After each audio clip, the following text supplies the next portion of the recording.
today's Guardian is leading with a story about a government proposal to transform the way that public services, including hospitals and schools, are run. The announcement could form a major part of the Labour Party's election manifesto and could see teachers and parents having a direct input into the running of their schools and nurses and patients having more of a say in the way that hospitals are governed and the health trusts are run. So, is it a good idea for the public to be getting involved in these big decisions, or should these matters be left to our leaders? I get a little bit upset. In fact, I get a lot upset by this. The point is, what Tessa Jowell went on to say, it's all about the new national soul after the recession. Don't they understand that if you go back to communities and people having an input like they did before 1945, it's not 1945 anymore. We have a completely diverse culture, everybody from different cultures, you can't go back and do that. And to be honest, if you give it to the public, I have to say there's an element of, I agree that nurses and doctors and people who work at the bottom line of it, who are there doing it, know more about it. But in terms of schools, the trouble is every time we give the public a chance to do something, we go down a level. We don't come up. We seem to go down to a minority. And you can't please it. Well, if we all sit down now and decide what's going to be taught in schools and how we should be taught, if there was any respect for teachers in the first place, we'd get somewhere. But there isn't. And there's too many people now having a go at authority. Well, I think the teachers should be given more power, definitely. Yes, well, and certainly for each individual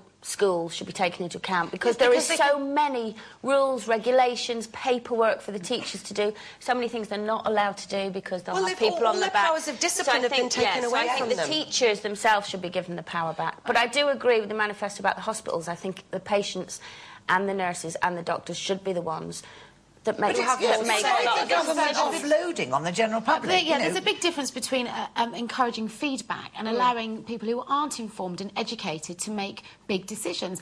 Teachers absolutely are qualified to report back to the government and say this is what we need, this is what our pupils need. Doctors and nurses also.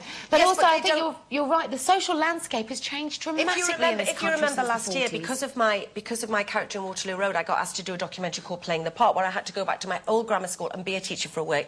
Nightmare. Nearly had a nervous breakdown. Made you cry? I mean, it really, really did make me cry, because I wasn't really given sort of a lot of help. I was thrust in at the deep end. But what became aware to me is that the teachers can't do their job a lot of the time because they're constantly being monitored. They've constantly got to report.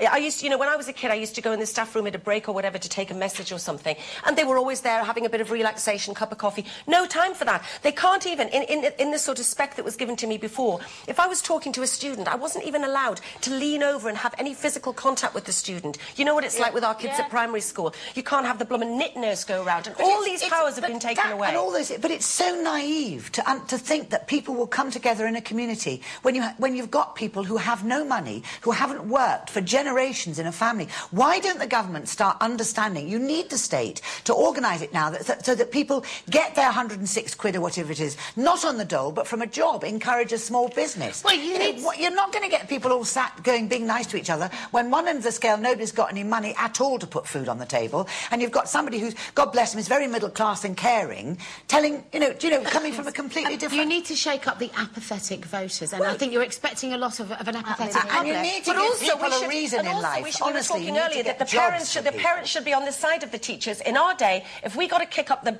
backside from a teacher, we got to double kick up the backside when we got home, instead of parents coming home and getting a hold of a teacher like this. That's what I'm saying. That's what's going wrong. So not power to the people, but power to the teachers. Let us know what you think. Don't forget...